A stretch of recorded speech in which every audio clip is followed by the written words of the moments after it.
Yeah. I already.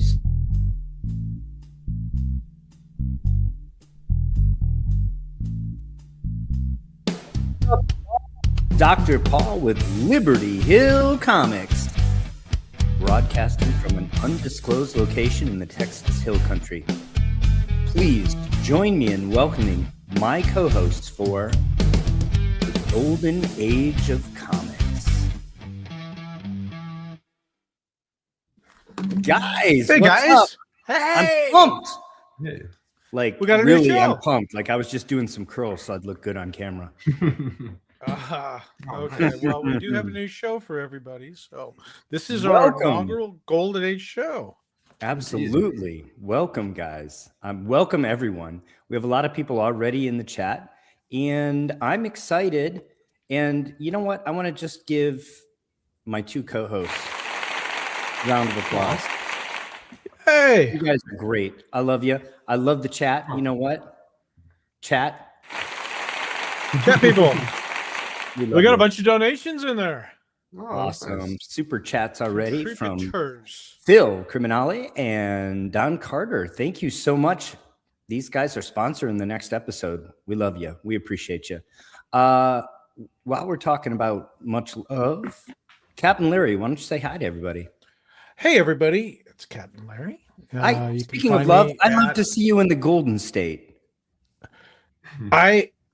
We have some nice weather. It was in the mid 70s, this week, so it was great. Yeah, Awesome. come on out and visit. So if anybody wants to find me, you can find me on Instagram at Flying Out Comics. That's the best place to find me. You can find me on YouTube. Check out my channel. Come visit me. Say something. You can say anything bad to me. Call me a liar. I say that because somebody just recently called me that. Well, You're a liar. I'm a liar. You cannot wash a comic and get anything but a purple label. So dude, that's not true. Jealousy is a powerful drug, man. We proved it or time and just- time you're again, not- guys. Or if you're just not well read, because if you follow our show, you know that it is possible to. We've proved it time and time again. Indeed. So I wouldn't even say we're the experts of it. There's people doing way more of it than we are. Indeed. Yeah. That's true. Although, Phil. Larry, you've really elevated your game on that front. So I have. In fact, I know this is not a conservation thing, but this is the interior middle wrap of the nice. Marvel Mystery Comics 18 that was split 100% in half through the book, and it's all back together. And that's just one of the wraps. There's 16 total wraps, so it's coming. It's coming. Nice. We'll have it there someday, probably soon. And I do have Batman #5. It's over in the corner over there, but it's done. Nice. We're looking forward to seeing that. It won't actually be next week because we have a special show next week. We do have a special show. We'll need to talk about that later.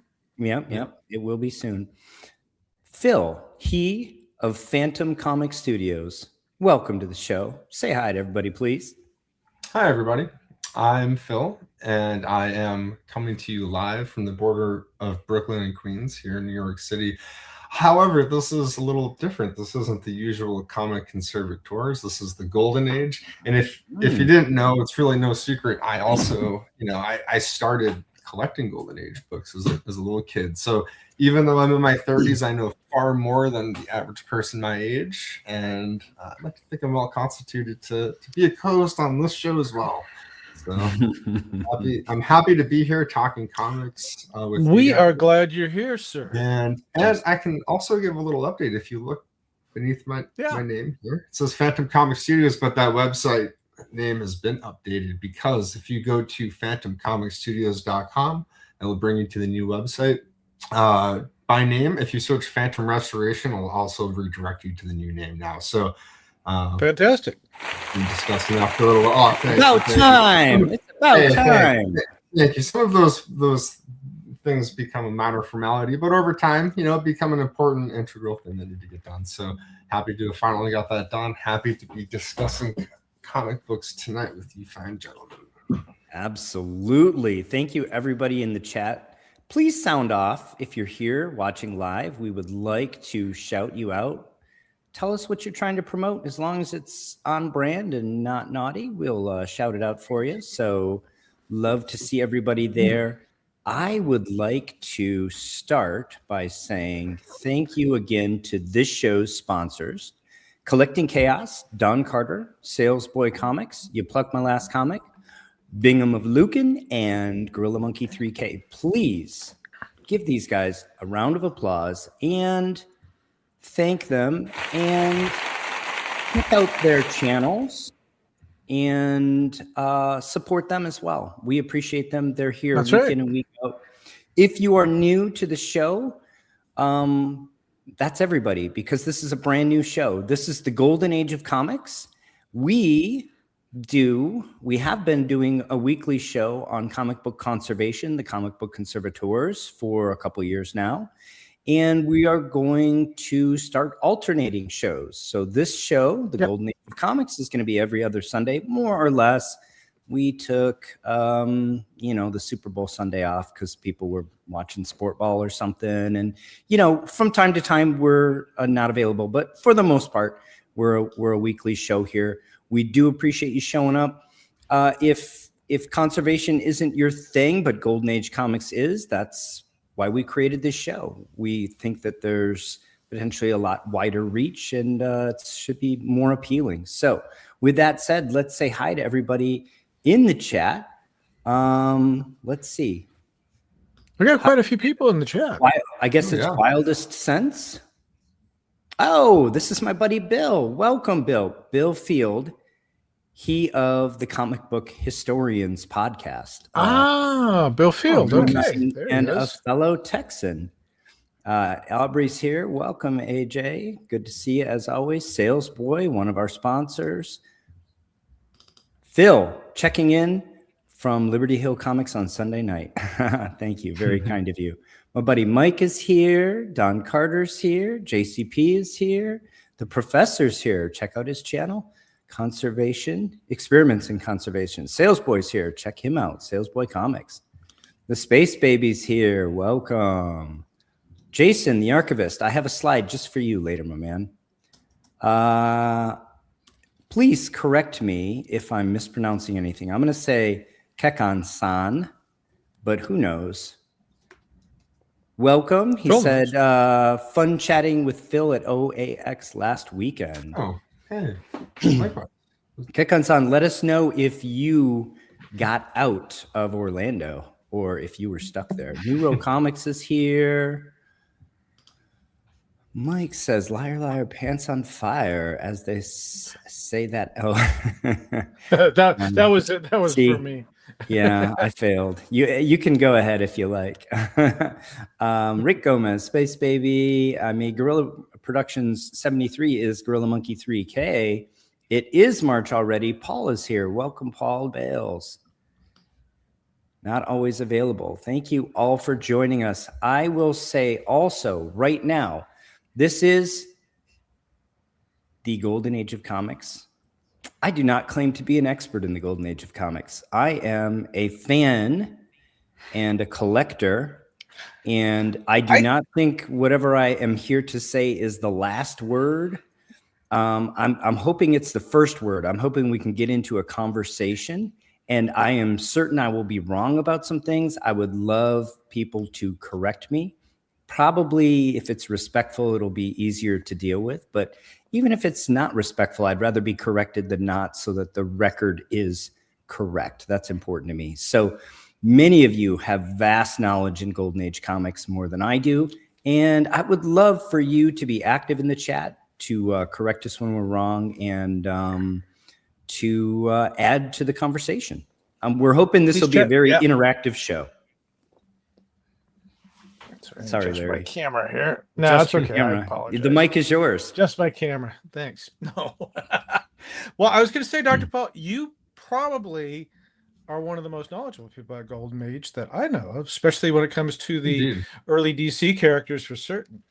So I'm a student. We can speak. We can speak to Timely and all sorts of things, which Timely, as everybody knows, became Marvel. So that's why we're here. We're going to talk about Golden Age books tonight. And So- I think what we're going to do for a format, we're open to new formats, new ideas for segments, whatever. Please give us some feedback. We're going to start off by, we're going to feature a book that is, we're going to start off with a bunch of grails, I think. And from there, we'll just use that as a jumping off point into all kinds of stuff Golden Age. And hopefully this format works. So we've talked about this before. What is a grail, right? The term gets thrown around a lot. It does. And different people have different definitions. For me, This would definitely qualify. well, I think for anyone, this has got to be.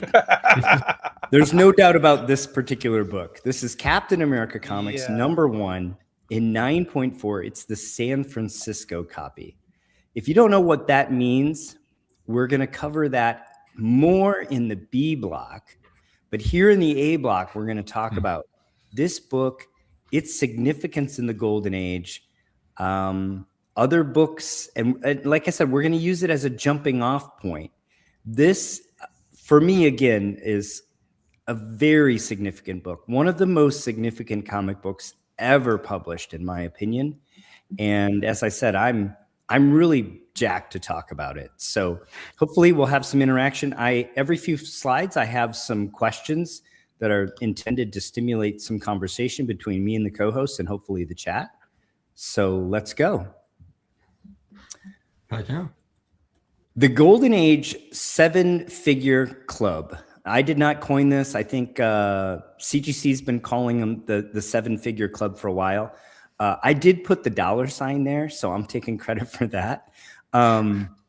These are the 7 Golden Age comic books that have sold in public auction for over $1 million to date. Of interest to some of you, there are almost this many Silver Age books that have sold for over $1 million. Not quite as many, but almost. I think it's up to 5 Silver Age books now, maybe even 6 have sold for over $1 million. I put a bar graph under them for their relative value. Action Comics 1 is clearly still the king, and Tech 27 is a close second. Superman 1 is in third place, even though it has no new characters, no introduction, not a lot of new material, but it is highly sought after. It is the first eponymous title, which we'll talk about in a little bit. Fourth place is Batman #1. Batman #1 does have new characters. Joker and Catwoman both introduced. I think you could make strong arguments why it ought to be higher than Superman 1, but there it is at, frankly, less than half the value of Superman 1. Marvel Comics in 5th, Captain America Comics in 6th, and we've had one sale of All-Star Comics squeak over the $1 million level. Again, these are just the Golden Age books that have sold for 7 figures or more. No exciting Comics 9 here, but maybe it should be there. When I was a kid growing up, Marvel Comics, the #1, that was the preeminent, highest rated, highest value comic in existence. And I distinctly remember Overstreet having it at $85,000. I was like, that's insane. Who would ever pay that kind of money for a comic book? That's just crazy. Yeah, look at it now. That was just a brief window when Marvel Comics 1 overtook Action 1 in the market. Action 1 was always kind of the grail until, frankly, Marvel just kicked DC's butt on the newsstands for about 20 years straight. And people who were huge fans of Chris Claremont, the X-Men, Spider-Man, other titles drove up that Marvel Comics #1. That trend reversed, obviously, but well, there you have it. Clearly one of the top 5 most valuable comics. I think you could make arguments again that maybe it should even be higher, but there it is. I have a book to stimulate conversation, and then I would love to get people's input. This book, if only there was a high grade sale, would be in the 7-figure club.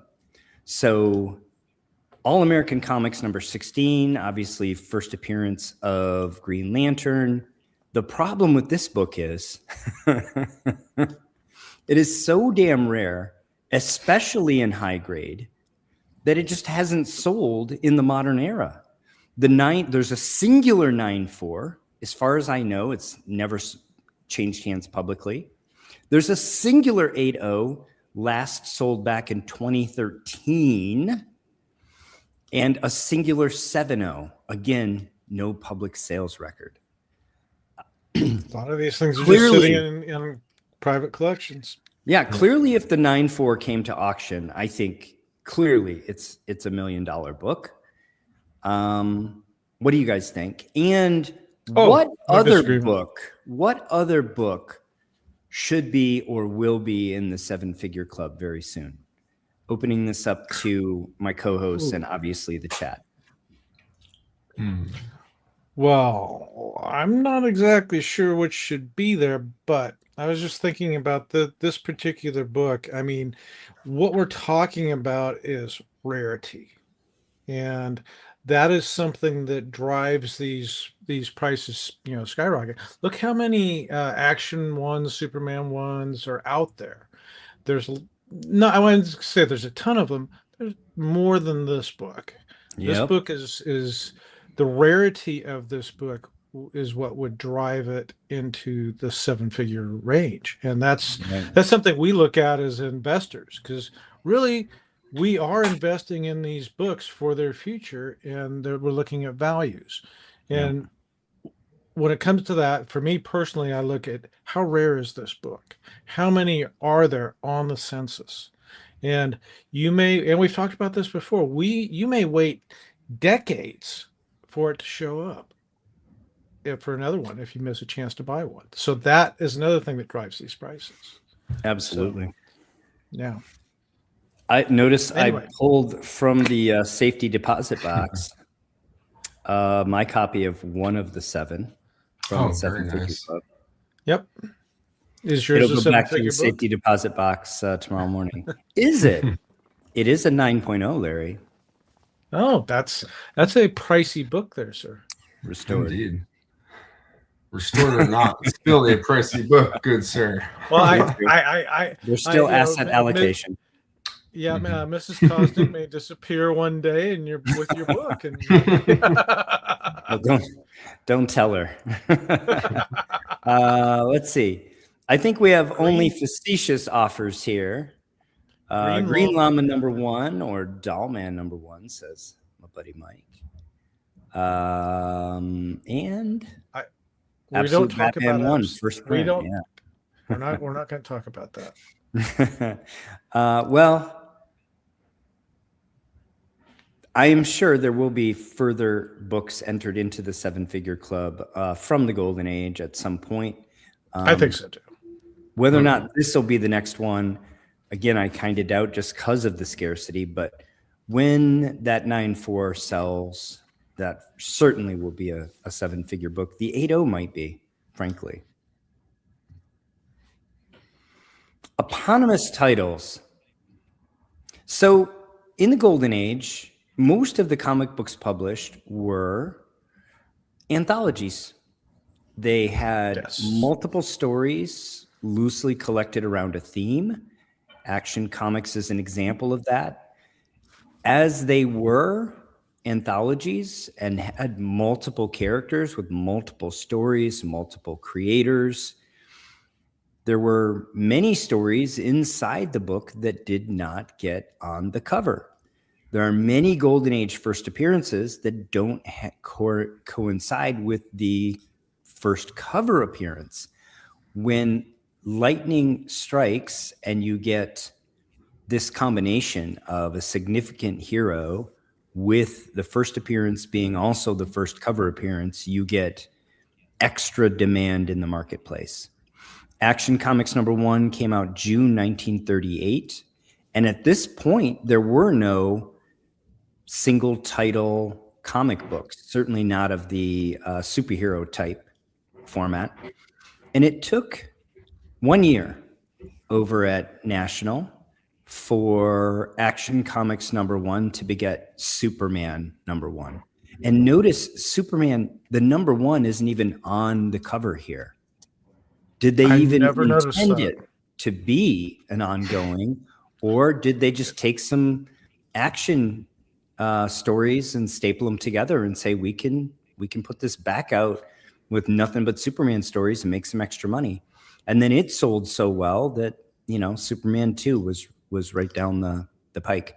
So this was how it worked in the Golden Age. Introduce a character in an anthology series. If that character was popular enough to drive their own series, self-titled, then they would get that series. Maybe it would take a year. That's how long it took them to get the data to make a decision about publishing the eponymous title. So here, May of 39, you have Tech 27, the introduction of Batman. It takes not quite a year, 9 months, March of 1940 for Batman #1. By the way, I'm using, in general, the cover dated months. I recognize these went on sale before that, but it's so much energy to go back and forth between them that, in general, when I'm talking about the dates, I'm talking about the cover date, not the on sale date. As I said, Batman was the second such title. He had better villains, and the third one was Captain Marvel, Shazam, as he's called today, introduced in Whiz Comics 1 in February 1940. In fact, correct me if it's not #1. Is it like no number or 0 or something? Anyway, introduced in Whiz Comics February 1940. And then similarly, 1 year later, gets an eponymous title. The literal title of this, as I believe, from the indicia is 64 pages of new Captain Marvel adventures. And the title gets shortened slightly for issue 2 and 3. And it's not till issue 4 that it's actually in the indicia called Captain Marvel Adventures #4. So again, these were experiments. They didn't know if this was going to sell. They didn't know if a hero could carry a title all by themselves. These comics are so thick that they still had multiple stories, for the most part unrelated, by different creators.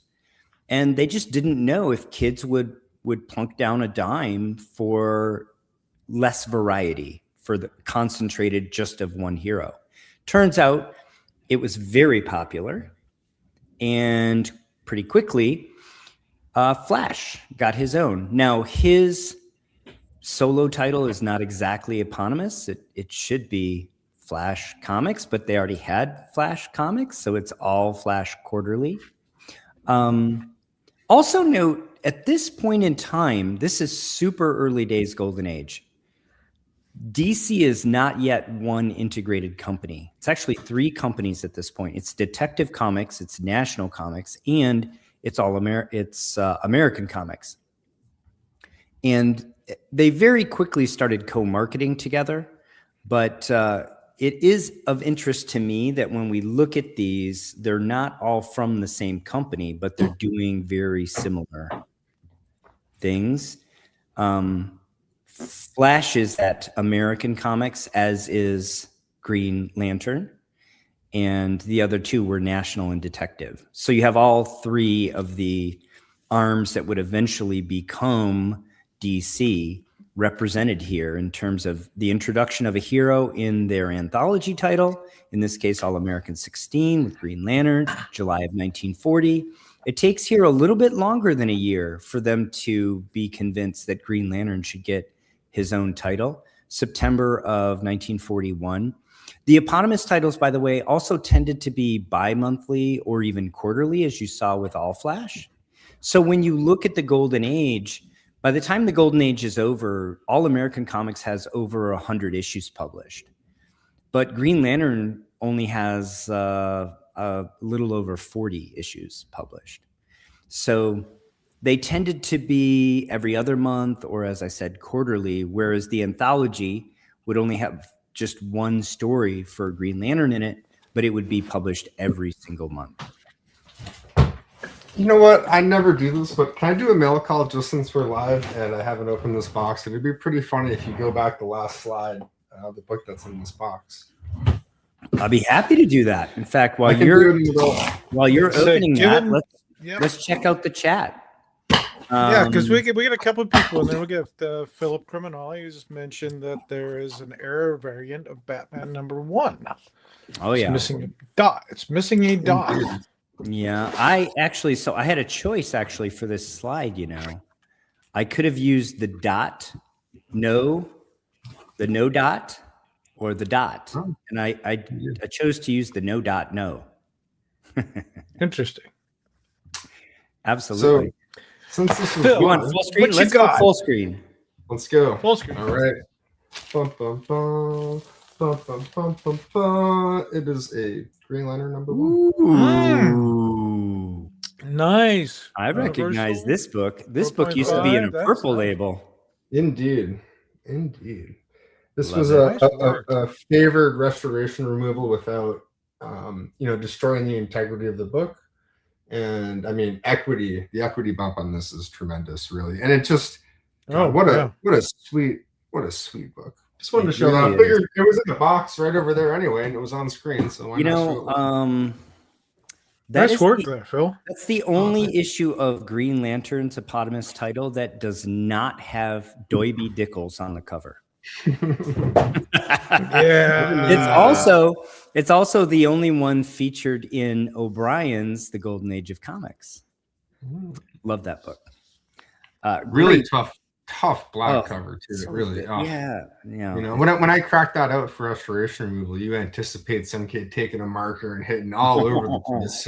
So this one really was on the line, but it was enough where I think that it made sense to do it. And dang, I mean, a 4 or 5 in that book, Universal's not a 4 or 5, not a shabby grade at all. So absolutely, nope, not at all. Let's check in with the chat real quick. Let's see. Aubrey says, "Can't think of a better first appearance cover than Cap 1." I'm with you. Yeah, I'm with you. I'm kind of in love with that book. Someday, let's see. Jason says Suspense 3, Wiz 2. Yeah, very good choices. I think what he's referring to is what will be the next book in the 7-Figure Club. Yeah, and thank you. It is number 2, Wiz 2. Yeah. Justin Hinsey, welcome to the show.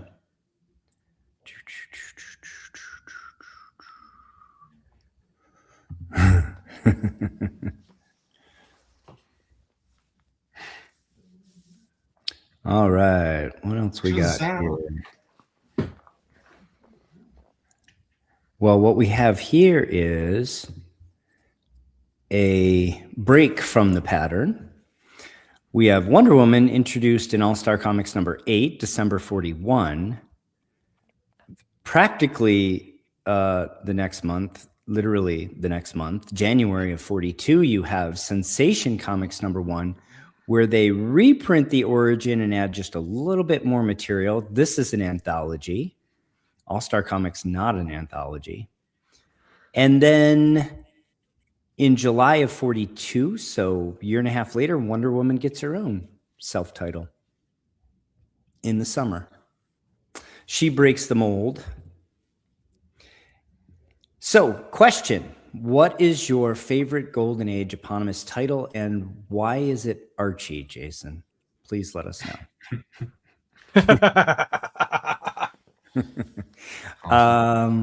What do you guys think? What are your favorite titles? Oh, well, You know, I got I a sneaking have a suspicion about what Larry's is. you guys know what mine is. You know, it's the Planet Comics collection. Yeah.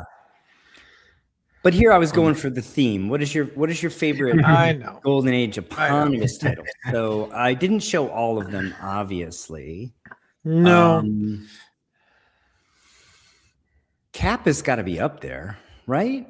Yeah. Oh yeah. Cap's Aubrey always up says there. Batman. Yes. If I had a grail to chase and the opportunity, it would probably be a Cap one. Yeah. It would. I think Because it's just an amazing cover. I mean, you've got Hitler, you've got, you know, all the Nazis, and this was pre-war. We're gonna talk about that in a minute, Larry. Yeah, absolutely. All right, I'm gonna shut up now then. No, that's okay. I'll bring that. What I was gonna say is, you know, Joe Simon, Jack Kirby, we were neutral country back in those days. Yeah, and they basically gave a middle finger to everybody and they violated basically the you know, kind of our neutrality right then there with that book. They showed Americans jumping in, we're going to fight Nazis, and that was 9 months before Pearl Harbor. Yep. So that was a big deal. The Captain America dated. It was actually a full year with respect to newsstand date, you know, like on sale date. Yeah. Absolutely. So it was really a very key book in that sense, because they just went for it. They gave middle fingers to everybody, and they said, "I'm going to jump right in, and we're gonna show America fighting the Nazis." And we were neutral. We were very, yeah. Phil, your vote? I agree with that, except I'm not going to say Captain America one. I'm going to say Batman one. Of course you are. Oh yeah, we know you're partial to Batman. I got to say, aside from the historically important first appearance of the biggest villain, which I don't know, sorry, everyone loves a baddie, and I think that's just as important as the first appearance of the biggest hero.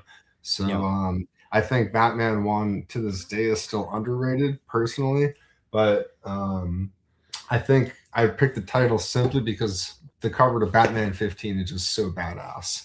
That cover alone is so badass. I think that it just sells the title. And there can be covers for the rest of the Golden Age, and it's okay because Batman shooting a machine gun is just so. Well, the thing is when it comes to badass villains, your favorite villain, Joker's got to be right there as probably one of the biggest villains there is. Yeah. Or he's the. I don't know. I think that I don't even know. He is the biggest villain. Yeah. So I mean, the first Batman. I'm moved by that argument. Yeah. But I'm still going with Cap 1, and I'm gonna put an asterisk on it and say the Red Skull is actually introduced in Cap 1 along with Cap and Bucky. That is true. He's later read you got Catwoman 2 in Batman 1, just saying. No, I know. No, the argument moves me. I go with Cap 1. And let's talk about the historical significance. So in contrast to all those characters that were launched in their eponymous titles a year after they were published in an anthology, which was happening over at Fawcett, MLJ, National American Detective that we talked about. Cap is just launched right here in March of 1941 on the cover. And what a debut. Yeah. Punching out Hitler a year before we enter World War II. But keep in mind, by this time, World War II has already been going on for a year. And Captain America was conceived by Simon, and he pitched the story to Martin Goodman. Martin Goodman greenlit it, and then Simon went to work with Jack Kirby, and this is the result. It's actually multiple stories within the book. Kirby, I think, only pencils one of them. Again, chat, correct me if I'm wrong, but he does work on the cover here with Simon, and issue 1 sold over 1 million copies. This was a huge hit, and It was very popular. It was also very unpopular. We were a divided country at this point in time. There were many people that did not want us in the war, some just because they thought isolationism was the right path, some because they sympathized with some of the things that Hitler was doing. That's And correct. that is why, it's not lost on me. All these gentlemen are of Jewish faith, Simon Kirby and Martin Goodman. And they put a bold flag in the sand and said, this is what we stand for. And I applaud it. And I think for me, that's why this book tips over the other eponymous books of the era, because in addition to this great cover, it just has that extra historic and cultural oomph for me in a way that the other ones just don't. Thoughts? Eloquently said. I agree with Phil. That was very well said. Just looking at that cover and the details that are in it, the message that's being said through that cover before its time, really. Yeah. You've got the swastikas, you've got the Nazis shooting at It America, basically. transcends comic books. This is history. This is some serious stuff. Yeah. We're depicting Germans as the true villains in this issue. Or at least, Red Skull. But even to further it, I mean, Cap 46 is a notorious cover because, and I mean, for good reason. It's crazy when you think about it that the horrors of World War II like that really weren't depicted. I mean, because a lot of it, people didn't even know what was going on really to a large degree. So this is that's 46 issues later. This is the beginning of that. It's very historically relevant. Yeah. So I just praised it. Let me knock Cap down a peg. He's a copycat hero. Yeah. He comes out a year after The Shield. Yeah.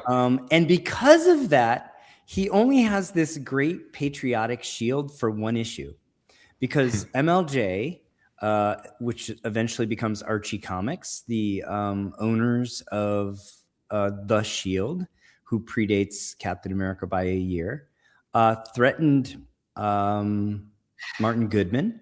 And Goodman went to Simon and Kirby and said, you got to give me a different shield because this looks too much like the chest plate of the shield. Yeah, and little obvious.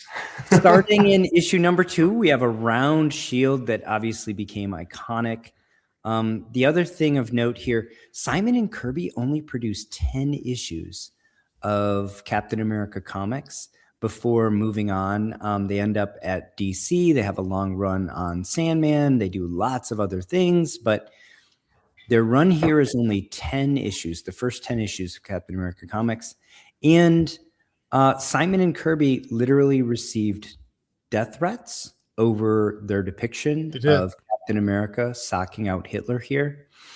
They were given police protection, so they were escorted to and from the offices for a while. And again, that couldn't have been easy. Both of them end up enlisting, and they serve the United States in the war effort in World War II. So Kirby ends up in the European theater as part of the army, and Simon actually is in the Coast Guard. Oh, yep. Yeah. I didn't know. Absolutely. They put their money where their mouth was, I suppose. So, who's the best patriotic hero of the Golden Age? I put them here in chronologic order. So the shield, and there you can see his chest plate and how much Captain America's shield. Oh, it's so different. What are you talking about? You sound like Vanilla Ice now. Look at the lines. One line goes like this. See how different they are? Exactly. Come on. Interpretation, They should be flattered that it looks, you would say that. That's crazy. As cool as we just fanboyed out about Captain America Comics #1, I have to tell you, the cover to National Comics 16 with so Uncle good. Sam, boys and girls, that's like a battleship down at his shins. Okay, Look at his hand. There's another one. I don't know how many stories tall he is. The Nazi skeleton that he's fighting is holding in one hand a like battleship, and in the other some kind of gigantic mace. This is Lou Fine at his greatest. And I have to say, this cover is right up there for me, right up there with Captain America Comics #1. I don't know what others think. There's a few standout covers in this series with Uncle Sam on them. #7 is also like really well known. That one's featured in O'Brien as well. But the fourth one, as I counted them chronologically, is Captain Battle here. Featured in Silver Streak Comics. And that's not his first appearance. It's just a cover I liked. That's also not Uncle Sam's first appearance. It's just a cover I liked. What do you guys think? And for the record, I could have picked like PEP 9 or PEP 7. There's some really great covers of the Shield bashing Nazis as well. And maybe I should have, just to keep the theme here. I thought these were great picks because all the characters are the same. They're like the sizes the same. Red, white, and blue representing America. Of course, Uncle Sam always represents America. And you look at that period of time, wartime, you see Uncle Sam's face on all the recruiting boards, things like that. Now you got him in a comic book and he's killing Nazis. He's giant. Pants I think that's too. I think that's a very iconic. Anytime you see Uncle Sam on a cover. Yeah, I mean especially for that time period, it's very iconic. It's very value. I look in the sense of value as well. I mean, it's just it's a rare comic compared to Captain America 1, which I'm still out of this. I still lean on Captain America 1 though, but that's my second choice. It's the National Comics, no question. Silver Streak, no, and PEP. I wasn't really into PEP, so yeah. Mm-hmm. No, I feel similarly, but I can definitely appreciate. I mean, even just the masthead of the color scheme of Streak. You look at that and there's no question. Like, well, that's some patriotic stuff right there. You don't have to guess if that's from like 48. Like, that's wartime. So, yeah. Gorilla Monkey 3K is, I think, pointing out that Wonder Woman could have been on here. There were literally dozens, if not over 100, patriotic heroes during this time period. So these are just like the first 4 chronologically. Absolutely, Wonder Woman could and should be on here. Wonder Woman's on any complete list. And I do like that cover. I like Sensation 1 better, but I like that cover to Wonder Woman 1. The horse is cool. And Mike is also down with Lou Fine and Bill Everett, as am I. I almost put another cover on here. I almost put the cover here, Bill Everett cover of another book, and I'm blanking on it right now. So I will say it when I remember it. The Eagle, V-Man, U.S. Jones. Yeah, again, there are dozens and dozens and dozens. So tell us who your favorite is. I agree with this one right here. Yeah. Schomburg. Well, Schomburg is my favorite artist all the way. Anything Schomburg. Yeah. He is the most well known for sure. Oh, well, the other cover the details. Yeah. The other cover I thought about putting here was Victory Comics #1, and it is an Everett cover that I love, but it was chronologically much after these. Gorilla Monkey, appreciate you. Thank you so much. Yeah, thank you. Thank you, sir. All right. Yeah. Uncle Sam, though, with a green skeleton Nazi giant mace wielding. And he's bare knuckling. He's bare knuckling the guy, too, which is just amazing. America. All right. So let's get back to talking about this specific comic, the San Francisco copy, the 9-4. So Captain America 1, as of this moment, exactly 100 copies in Universal in the CGC census. You get 3 signatures, 7 qualified, and 2 JSA'd and 96 restored. So 208 in all grades. Again, not a lot in super high grade. When you look at the real high grade copies of this book, 1 in 9.8. This, again, as far as I could tell, I was not able to find a public record of it ever changing hands. What would a 9.8 in that book sell for?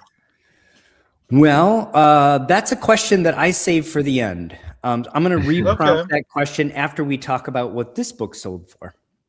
There are 2 9.4s. One of them is Our Subject. I do not know if the other 9.4 is a pedigree book. Frankly, I don't know if any of the 3 9.2s are or the 1 9.0. I don't know what the 9.8 is. These could all be pedigrees or none. I have no idea. But as you can see here, you have only 7 in 9.0 or better. That is not many. No. And it's no wonder that the 9.4s would be worth, well, not just a house, not just a normal house. We'll get to that in a minute. This is, ladies and gentlemen, the San Francisco copy. We mentioned that before. It hails from the pedigree that's named after the city. And Phil's going to talk about that a little bit later. So other than just saying that this one happens to be from the San Francisco pedigree, I'm going to move on. And we'll look at the CGC notes. 9.4 off white to white pages, Universal, graded back in 2019, just before this sale. By the way, we're talking about a sale that occurred a few years ago. Very light wear, all corners, front cover, breaks cover. Very light spine stress lines, pedigree coating, center of back cover. Very small, very light crease, right top of front cover. Very small, very light stain, top of back cover. A 9.4. You've probably heard before about the Golden Age bump. And this is, I think, a typical Golden Age 9.4. If this were a modern book or a book from the 80s, I don't think it would be a 9.4.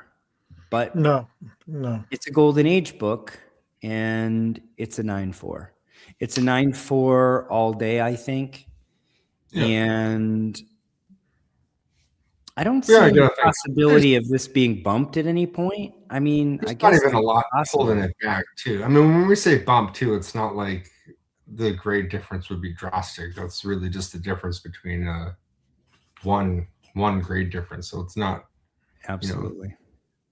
There isn't really anything aside from just minor wear. But again, this is a 9.4, so it should be pretty nice. Pretty almost outstanding book with outstanding eye appeal. I mean, at one point, people, 9.4 was the top grade in the Overstreet Guide, right? Yep. 9.4 is a very, very, very high grade book. I thought it was 9.2 that it went. I thought it went 9.92, but I could be mistaken. When was it graded? 2019. And so it was graded just before this sale. So I'm going to show you 2 sales of this book. This exact book, right after it was graded in 2019, sold for $915,000. So it was not yet in the 7-figure club. However, 3 years later, it sold for $3.12 million. The exact same book. That is an absolute return of 241% in, just under 3 years? In less than 3 years, an absolute return of 241%. That's an annualized return of 58%. capital gains tax on your profit of $2.2 million is $617,400. But wait, if you are a high earner, which I'm guessing somebody who can pay over 900 grand for a comic book is, you also owe the NIT, which would bring your total in taxes on this 2.2 million profit to $701,190. And what that means is the person who sold this book paid more in taxes on the sale than most people will ever earn in their life. I don't know. Well, certainly it's worth more than most people's homes. Let's put it that way.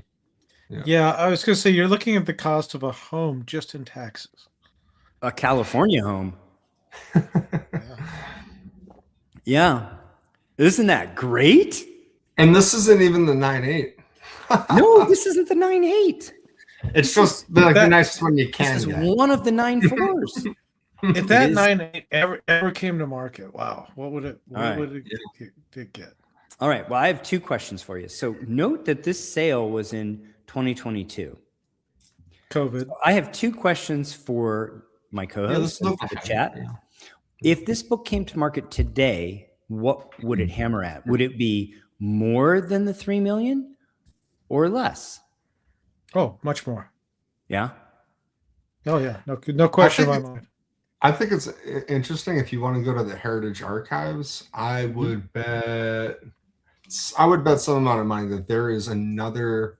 I think it's another San Francisco book that sold in 22 and then sold again more recently in the last year or so, and it went for less than it did in 22. So that would indicate that 22 was a high period. However, there is a caveat that these mega grails right now are being viewed and selling comparable to like the original art market, almost being viewed as one of ones. So it's a book like this. Yeah, you could say, well, the other one, let's say it was a cap 5 or whatever the book was. You could say, well, that's a very nice copy. Maybe there's another high grade copy available of that one now, but this one, we're like, okay, we'll go buy the 9.8. Oh, you can't? Okay, we'll buy the other 9.4. It's not for sale. Okay, cool. The price is $4 million, and that's what the price is if you want to buy it. So, the other, in addition to 2022 potentially being a high watermark for the market, the other thing to consider here is Captain America was really popular at that moment with the MCU and all the things. And then they, spoiler, they killed him off in the movie. He dies of old age and happiness, whatever. But there isn't necessarily something driving the value of this book like a new Captain America franchise in the same way that there was then. Personally, I think it's kind of a toss-up. I would like to think that this book would go for more, but I'm not positive it would. You think so? As a matter of fact, you know what? The All-Star 8 in 9.4 that sold for just over $1 million. They sold an All-Star 8 in 9.4 just literally like 3 or 5 days ago. Yeah, what did that go for? I think it went for less. If it would have went for more, wouldn't we have gotten press releases about it broke world records? Yeah. I didn't follow up because I wasn't bidding on the no, it's All-Star. Nobody cares about this. Nobody cares about that book. Sorry, Wonder Woman. Yeah. If anybody can check that, the Heritage auction from literally within the last week, and the All-Star 8 in 9.4, what did it go for? Can I just make a quick comment too? Just please. It's your show, man. Mark. I know we're going to be going just a little bit longer, probably standard run time. But if you haven't given a chance to give this video a thumbs up, we'd appreciate you giving it a thumbs up. Or if you want to be honest and give it a thumbs down because you think one of us has a funny looking face or you just don't like us, you know what? You're right, and we appreciate you contributing your opinion. But the thumbs up would be great. And also leaving a comment on the video is great. The live chat's awesome. The comments we always get more views on videos after the fact that get more comments. And we appreciate everyone tuning in now and tuning in later if you're tuning in later. So just making that little publicity note there. Absolutely. Thank you. Thanks. We know everyone, that for we all know the that Phil is the best looking one out of all three of us. All right, and then what is the 9.8 worth? We've got 4.5 million. We've got 6 million. Aubrey says double, so that would be a little over 6 million.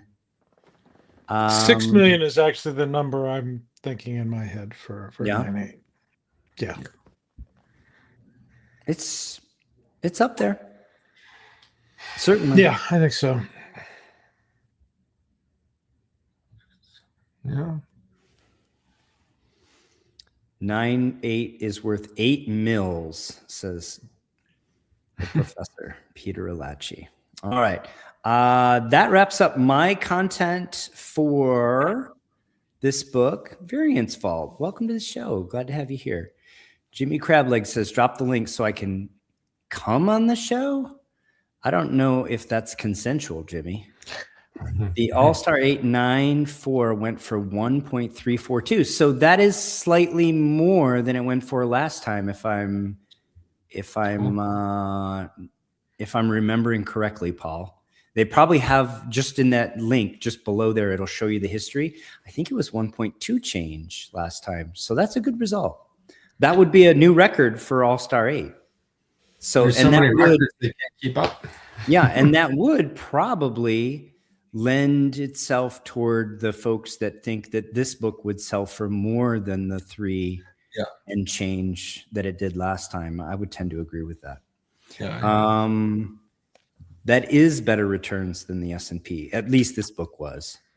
Though, you know, S&P, the dividends aren't taxed up to the first 80,000 for a married couple. Plus, if you didn't realize your gain, you wouldn't have to take the capital gains tax. So nobody thinks about that stuff. They just want to, the money. It's all about the money. All right. Before we jump into Phil's segment and talk about the San Francisco pedigree, and by the way, do not leave the show. Phil has some special, and I mean truly special, behind the scenes photographs of this book before it was graded, and he's going to share those with us. So do not leave. But I do want you to look ahead to next weekend. 1 week from now, we're going to have Matt Nelson, President. He's going to be a special guest on the show. He's going to talk all things conservation with us, and he would love to have your questions. We have a post in the Facebook group for you to post questions there. You can post questions here. Frankly, you could DM any of the 3 of us on Instagram questions. Correct. We're going to collate all of them. We're going to cull them for content. We're going to give Matt what we think are the most interesting ones. And we're going to create a little bit of visual content to go along with your questions. So please don't. It's going to be a good show. Please don't leave them in the chat here. If you have questions, leave them in the comments below, not in the chat, because the chat is just too easy to get something lost in.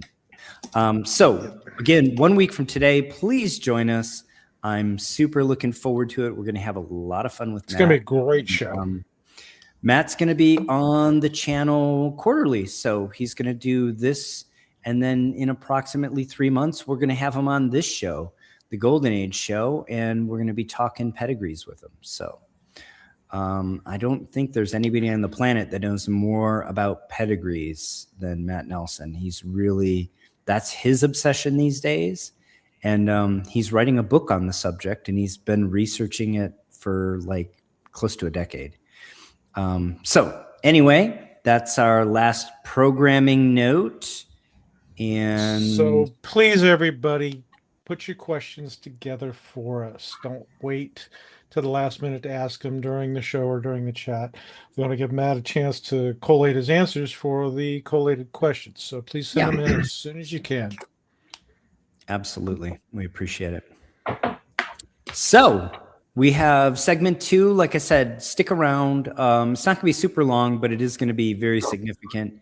And Phil's going to walk us through a little bit of info on the San Francisco pedigree and some special insight he has into the book that was the subject of our A block. Indeed.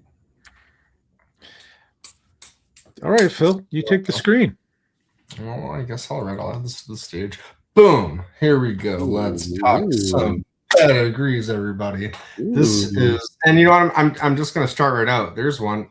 Look at that. That looks suspiciously like that Cap 1 we saw, but not in a slab. That's because slab yet. That's a raw photo that I got. So let's talk these books. Just for context, for people that aren't super familiar too, there's a picture of the stamp, the kind of the famous one of the markers for this pedigree that it's known for, and that's usually found on the back cover. Yeah, so, it was noted in the CGC notes. We didn't spend a lot of time on it, but yeah. So all right, let's hop in. So this is one of the earliest known pedigrees to surface, and now I think at this point, and either one of you can correct me if I'm mistaken, because I feel like somewhere I'm in my head there's like some information that came out more recently about Tom Riley, but I may be mistaken because to my knowledge, kind of got to take the story with a grain of salt, because the only thing that's been 100% verified is the books in the condition with the markings and the stamps. So the story is the story, but the story goes Tom Riley began collecting comics in the late 1930s, in the summer of 1939. And he was drafted into World War II and asked his parents to keep collecting the issues. Reportedly, he was killed in a kamikaze attack in the summer of 1945, or just before that, when his parents found out. They were obviously devastated and had no reason to keep collecting the comics, and the collection ended right there. So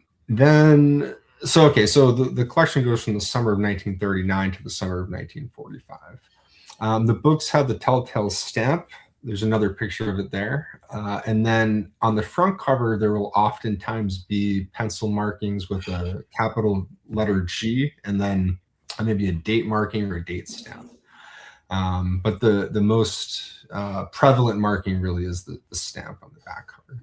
And as of this, well, you know what? I'm just going to say that note because there's a little bit more information. Yeah, I mean, as far as personal, historic significance and personal impact and tying a pedigree to an individual, there aren't many stories better than this one. It's amazing and tragic at the same time. Yeah. It's like the Promise Collection. Similar stories. Yeah. As of right now, there's just over 280 total graded CGC copies with this pedigree, so that's really not many. And from that too, as the story goes, his parents basically sealed the room out when he died, and the room just kind of remained in a stasis period for a couple decades. And when his parents died in the early 70s, the family took over the house and kind of was going through everything, and the comics were found. They were initially bought by a couple dealers and kind of parsed out. And the initial number was thought to be known to be about 5,000 copies. But at this point, because this all happened before the pedigrees were kind of officialized, there was no official list of these books. It's kind of just ones that are known to exist, certain lengths between titles and runs. And the most known thing is, the earliest books are from the summer of 39. There's nothing later than the summer of 1945 has been found. Yeah. The quality of the books too, if you've seen them in person, many people will say that they rival Mile Highs. If not, they're better than Mile Highs. And I mean, my experience seeing them, not to put down Mile High, just to kind of put it in context, every one of the San Francisco books I've seen have basically been like, I mean, for Golden Age books from wartime, unbelievable page quality. The fact that they existed that long without bags and boards and proper archival storage and conditions, and really being in Northern California probably helped the case of why they lasted as long as they did. But it still is. Look how good Captain Larry looks. He's not quite as old as these books, but he's getting. I am 104, and I'm well preserved. Do we know what the G stands for? I think that's from the distributor or the newsstand. I think that it wasn't associated with the owner of the books, but more the distribution. But maybe you have something more specific there, Phil.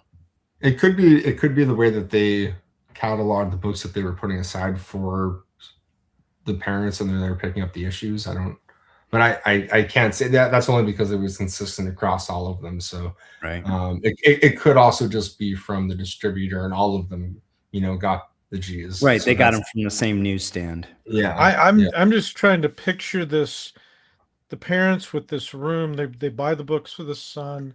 They don't read them. They just put them down, sit them down in the room, and he dies. They seal the room for decades, and those books just sat there. Yeah, Dad wasn't unread. Dad wasn't coming to read them on his lunch, while I was eating a sandwich and flipping through. That wasn't. So some of them bought them, put them in there. It's more uncharacteristic to find copies of this pedigree with this stamp. That's a fine than it is. I'm pretty sure on the CGC the average grade of the copies, the 288 or so copies, is an 8.99. So that tells you. The average grade is a 9.0 of books submitted that were published between the summer of 1939 and 1945. A 9.0. That's unbelievable. Yeah, I know. It's mind-blowing. Yeah. The average grade is books. Yeah.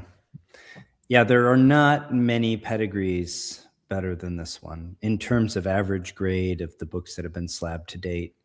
It is right up there, just fractionally different than the Mile Highs. Yep. So that said, a few other.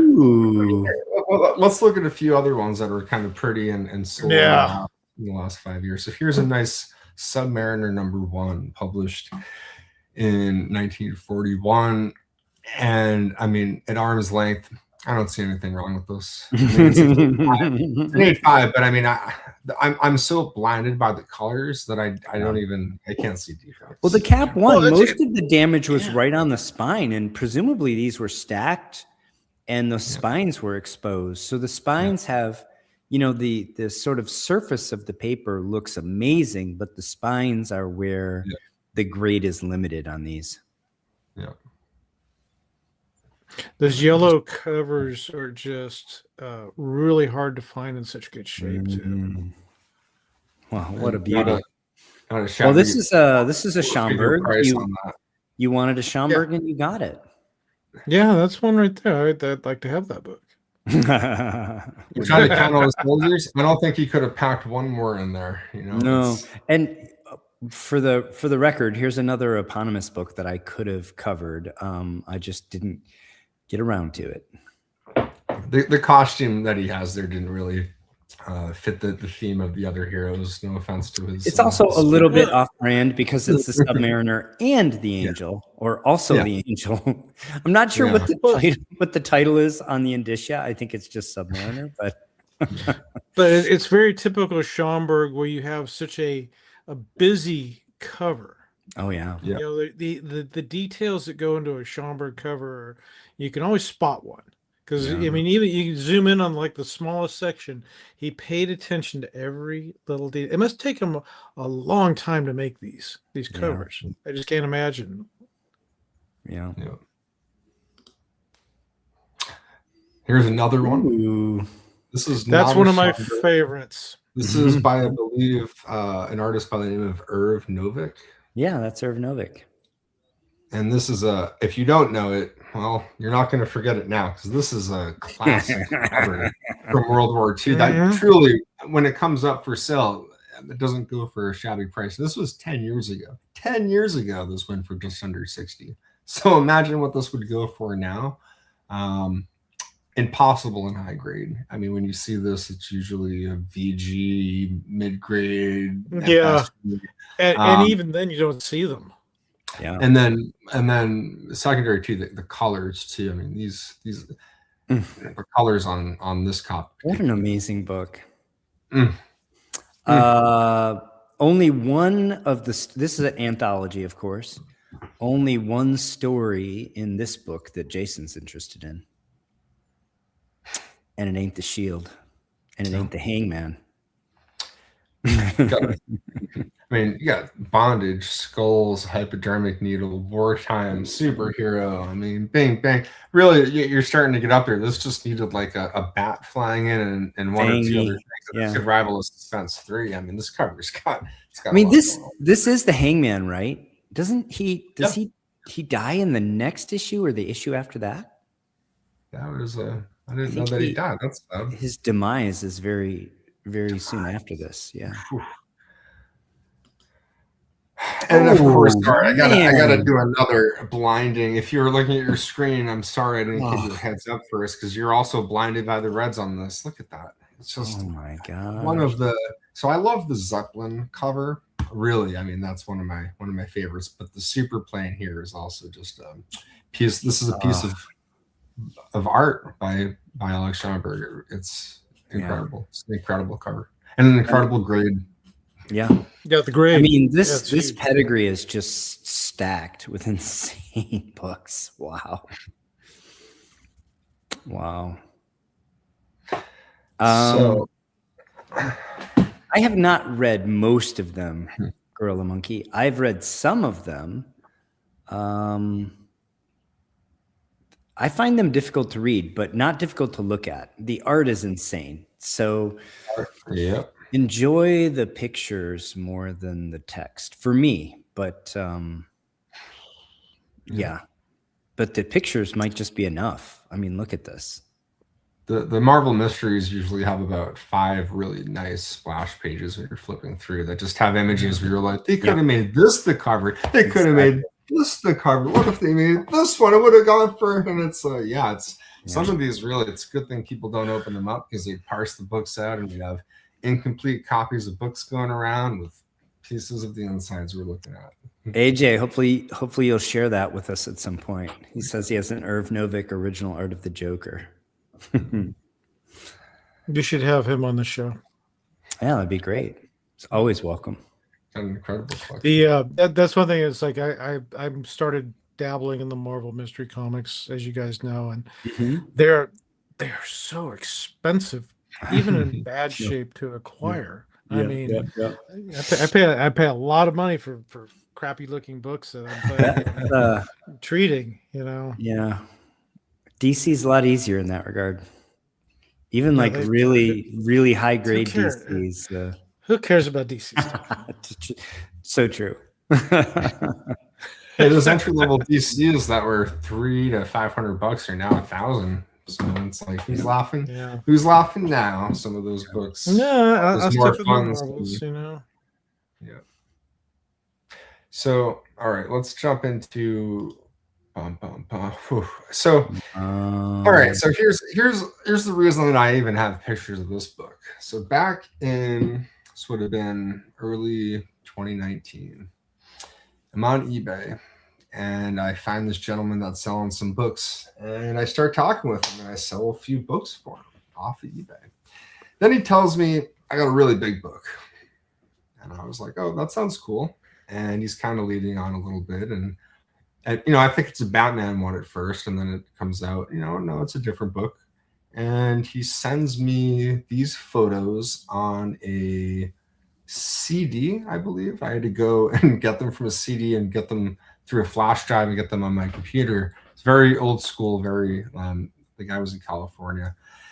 Then I'm looking at pictures of this and I'm like, holy crap. This is like, at first I was like, this thing's fake. There's no way. It just looks too perfect. It looks fake, yeah. It looks fake. One of the only markers, though, is, as you can see there on the M, you see that G in that pencil mark, and you're like, G1-8. well, that's interesting. I mean, there could be distributor marks on books. That's not so crazy. And you've seen that before. It's the condition really was more of a like just jaw dropper than any specific notes you would see like that. The colors, everything about this, you're like, this is a facsimile. This couldn't possibly be, that be real. And I'm looking at more photos. I'm like, wow, I don't know. That spine looks like a natural kind of worn. It's got a little bit of stress. I don't know, that top edge wear, that bindery wear looks pretty natural. You usually don't see that on facsimiles. And I don't know, that bag it's in too. It's kind of a dirty comic bag. It's what you see people keeping stuff in that don't have the right supplies, but something that works. Just look at the colors. Look at the reds there. Crazy. Wow. Crazy. Wow. Pulling out of the bag. This person was terrified to touch the book. I think for good reason too, because even back in 2019 when they had this, they knew that they had something. Mm-hmm. That the top right corner, the spine there showing really the only spine stressed lines that you can see on the soldier. But it's remarkable. Yeah, I mean, you can even see. So at this point, you're talking to. Is this the owner that brings it to market eventually for the 915, or did this owner flip it and then it went to the person who sold it for the 915? So let me just show if. Well, I guess we can show this here. Now. Go ahead. You can answer that later. Keep going. No. It's so let me see here. Okay, so I just wanted to show. So looking at the back, then you see that, and it's like, yep, that's legit. Very easy to not even notice the stamp. It just blends kind of in with the typewriter. You won't, unless you're comparing it to another copy, you wouldn't notice. Oh, that's supposed to be. Yeah, I didn't point it out when we did the blow up of the one in the slab. Yeah, but sure enough, there it is. That's the marker. And up until this point too, I don't think this book had been seen for at least decades that I know of. Now, did you recognize it at first as a San Francisco pedigree? I'll be honest. Okay, so when I get these photos and I first looked at it, I was so flabbergasted by the overall condition of the book. And really just kind of trying to figure out how to authenticate it, because I had a partner at the time who we were going to try to buy the book and then immediately get it put up for auction was the idea. So I noticed right around the same time that it was relayed to me that this was indeed the Riley copy. And I don't know all the logistics, but the long and short is the book was I was supposed to go to California to meet up with the owner of the book, and at the last minute the plans changed, and then just maybe 7 weeks later, I saw the first scans of it coming up at Heritage, and I was devastated at the time. However, it comes to find out, or rather I came to find out later, that apparently there was some drama associated with this book, and that it seems likely that the person that had it that I was talking with may or may not have acquired it through less than desirable means. I can't say that for a fact. I don't know all the details. All I know is that the person that I was working with, it seems very suspiciously like they went behind my back and negotiated a separate deal, and then the book came up, but then it was I was kind of happy to not be involved. It sounded like it got complicated, although I was admittedly devastated, mostly because I was going to get to handle and inspect and view this in person and authenticate it, and that was what I was most like. I was like, oh, I'm going to get to handle one of the nicest existing copies of Captain America Comics 1. Yeah. So the business side of that was unfortunate that it didn't work out. But I like to pride myself, and I've got to read raw copies of virtually every major comic book, which is not something that someone my age gets to do. It's not a commonality. So this was kind of something on my list where I was like, oh, this would be so cool to get to see. But I got to still get some incredible photos of it. Yeah, I mean, this is His even story now. this is even next level for folks who do handle grails on a semi-regular basis. I mean, this is one of the nicest copies of one of the most significant books ever published, comic books ever published, right? Yeah. And these photos have never been doesn't shared. get much better than that. I mean, that's why we decided to kick off this new show with this book. So one note too, you can kind of see in the graders notes, they mentioned that there's a very light stain in the top back of the back cover. It's a little more, you can see it up there. It's a little more prominent. The photos I have weren't great. So I think it was maybe some schmutz or something that was kind of crusted on the top, but it just left just enough of a residual stain there. But you don't see that now in the graded copy. But for all intents and purposes, this is the book prior to just a light dry cleaning and press. And it really is remarkable to just see like this slight dent, all of the slight handling marks you would see in a book that would never have been intended to go to a grading company where all those little superficial details matter.